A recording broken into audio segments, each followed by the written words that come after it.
মহাবিশ্বের কোনো কেন্দ্র নেই, এটা অসীম। আর এই সত্য বাণীর জন্য লিওনার্দো ব্রুনোকে রোমের রাস্তায় প্রকাশ্যে জীবন্ত পুড়িয়ে মারা হয়েছিল। সেটা ১৬০০ সালের কথা, আজ থেকে প্রায় ৪২৫ বছর আগে। ইটালির এক প্রতিভাবান জ্যোতির্বিজ্ঞানী ও দার্শনিক লিওনার্দো ব্রুনোকে রোমের রাস্তায় প্রকাশ্যে জীবন্ত পুড়িয়ে মারা হয়েছিল। তার অপরাধ, তিনি এমন কিছু সত্য বলেছিলেন যা সেই সময়ের ধর্মীয় বিশ্বাসকে কাঁপিয়ে দিয়েছিল।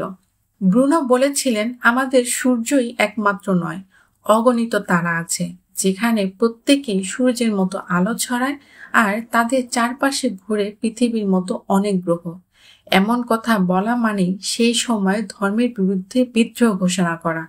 তখনকার চার্চ বিশ্বাস করত পৃথিবী মহাবিশ্বের কেন্দ্র, সবকিছুই পৃথিবীর চারপাশে ঘুরছে। কিন্তু ব্রুনো দৃঢ়ভাবে বলেছিলেন, না, মহাবিশ্বের কোনো কেন্দ্র নেই, এটা অসীম। তিনি কেবল একজন জ্যোতির্বিজ্ঞানী নন, তিনি ছিলেন এক গভীর চিন্তাবিদ, দার্শনিকও।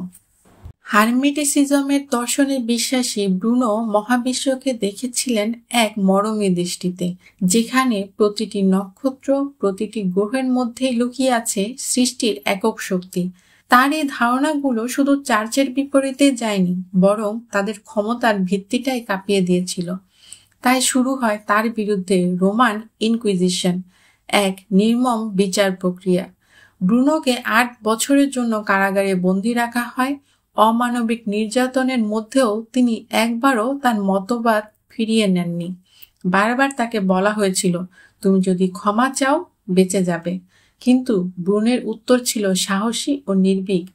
১৬০০ সালের ১৭ ফেব্রুয়ারি রোমের কম্পো ডি ফিওরি চত্বরে তাকে নিয়ে যাওয়া হয়। সাদা পোশাক পরানো হয়, চারপাশে কাঠ আর খড় সাজানো হয়। আগুন ধরিয়ে দেয়া হলে ব্রুনো শান্ত গলায় বলে ওঠেন, আমি একজন শহীদের মতো মরছি, আমার আত্মা ধোঁয়ার সাথে আকাশে উঠে যাবে। তিনি মৃত্যুর আগে বলেছিলেন এক চিরন্তন সত্য, তোমাদের আমার উপর রায় দেওয়ার ভয় আমার মৃত্যুকে মেনে নেওয়ার ভয়ের চেয়েও বেশি। ব্রুনোর আগুনে পোড়া দেহ নিভে গিয়েছিল, কিন্তু তার চিন্তা তখন থেকে জ্বলছে এক অবিনশ্বর শিখার মতো, যা আজও মানবতার মুক্ত চিন্তার প্রতীক। সব সত্য ৩ ধাপে এগোয়। প্রথমে তাকে উপহাস করা হয়, এরপর প্রবলভাবে বিরোধিতা করা হয়, আর শেষে সেটাকেই সবাই স্বতঃসিদ্ধ সত্য বলে মেনে নেয়।